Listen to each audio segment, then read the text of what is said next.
নমস্কার বন্ধুরা, দীপাস কিচেনে আপনাদের সবাইকে স্বাগত। আমি আজকে একটা মোচা নিয়েছি। মোচাটা আমি ছাড়িয়ে নিচ্ছি ভালো করে। এটা ছাড়িয়ে আমি ভর্তা করব, মোচার ভর্তা করব। মোচাটা পুরো প্রসেসটা আমি দেখিয়ে দিচ্ছি কিভাবে ছাড়াতে হয়। আমি আগে এটা পুরো ছাড়িয়ে নিই। মোচার এই প্লাস্টিক মতোটা ফেলে দিতে হয়, আর মোচার ভেতরে একটা শক্ত কাঠি থাকে, এই কাঠিটা ফেলে দিতে হয়। ফেলে দিয়ে মোচাটা রান্না করতে হয়। এই যে এরকম শক্ত কাটি আর এই প্লাস্টিক মতোটা ফেলে দিতে হয়। এইভাবে আমি হাতে ধরে নিয়েছি, ধরে নিয়ে এবার আমি একটু কুচিয়ে নিচ্ছি। খুব বেশি কোচাবো না, হালকা কুচিয়ে নিচ্ছি।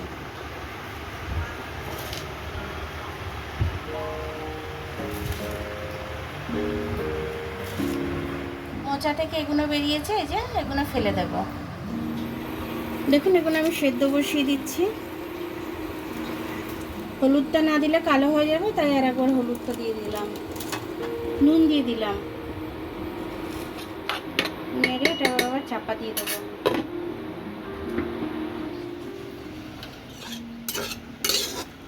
মোচাটা আমার খুব সুন্দরভাবে সেদ্ধ হয়ে গেছে।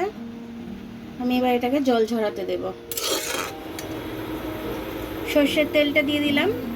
সর্ষের তেল না হলে ভর্তা ভালো লাগে না। শুকনো লঙ্কাগুলো দিয়ে দিলাম।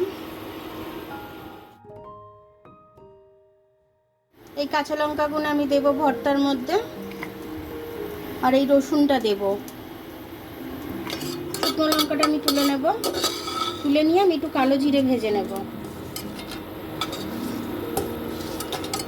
শুকনো কড়াই আমি একটু কালো জিরে ভেজে নিচ্ছি। কালো জিরে টেস্ট না হলে তো মানে এটা ভালোই হয় না একদম। কড়াই তেল দেওয়ার আগে কড়াই তেলে নেবেন আগে। আমি তেলে নিয়ে ওই জন্য অন্য কিছুতে আবার তেলে নিলাম। আমি আমার টালা হয়ে গেছে, টানা দিয়ে নিচ্ছি। মিক্সিতে দিয়ে দিচ্ছি একবারে। শুকনো লঙ্কাগুলো দিয়ে দিলাম।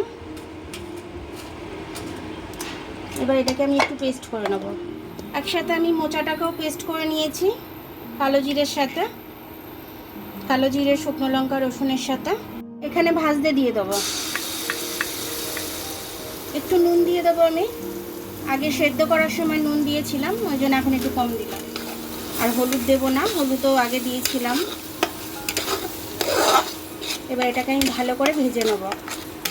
দেখুন আমার ভর্তাটা হয়ে গেছে, কড়ার থেকে ছেড়ে দিয়েছে, তার মানে বুঝে নিতে হবে যে ডোটা আমার হয়ে গেছে ভর্তাটা।